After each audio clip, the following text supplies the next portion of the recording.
Amul brand, उनके जो दही के सैंपल लैब में भेजे गए तो वो सैंपल फेल हो गए। ये हाल है आपके बड़े बड़े ब्रांड्स का।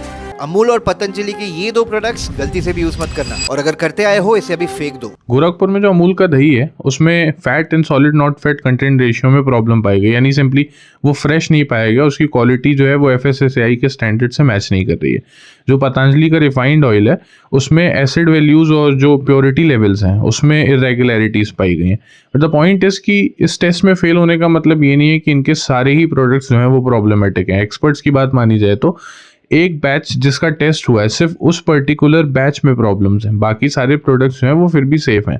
अब कई लोग कंपनीज को गालियां दे रहे हैं, बट देखो समझने वाली बात यह है कि ये जो डिस्क्रिपेंसीज हैं वो कंपनीज की वजह से नहीं होती है, कई बार ट्रांसपोर्टेशन और स्टोरेज फैसिलिटीज की वजह से प्रॉब्लम्स आती हैं। फॉर एग्जाम्पल जो पतंजलि का रिफाइंड ऑयल है उसका सैंपल लिया गया तेजस्वी ट्रेडर्स के गोडाउन से गोरखपुर में।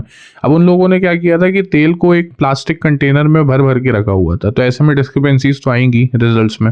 वहीं अमूल का जो दही है उसको भी एक ट्रांसपोर्टेशन ट्रक से उसका सैंपल लिया गया था, तो इस सारी चीज़ों की वजह से भी डिस्क्रिपेंसीज आती हैं। ऐसा ज़रूरी नहीं है कि कंपनीज ने ही उस प्रोडक्ट को ख़राब बनाया हुआ है पहले से।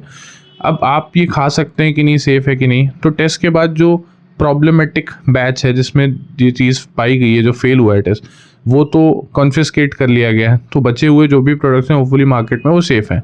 अब आपको अगर डर लग रहा है तो आप वो चीज़ अवॉइड कर सकते हैं कुछ समय के लिए। मैंने अपना एक्सपीरियंस बताऊं तो मैं सुबह ही मैंने अमूल का दही खाया हुआ है और मैं कई सालों से लगातार रोज़ सुबह ही अमूल का ही दही खा रहा हूँ, तो मुझे तो अभी तक कोई उसमें प्रॉब्लम समझ में नहीं आई है। Thank you so much.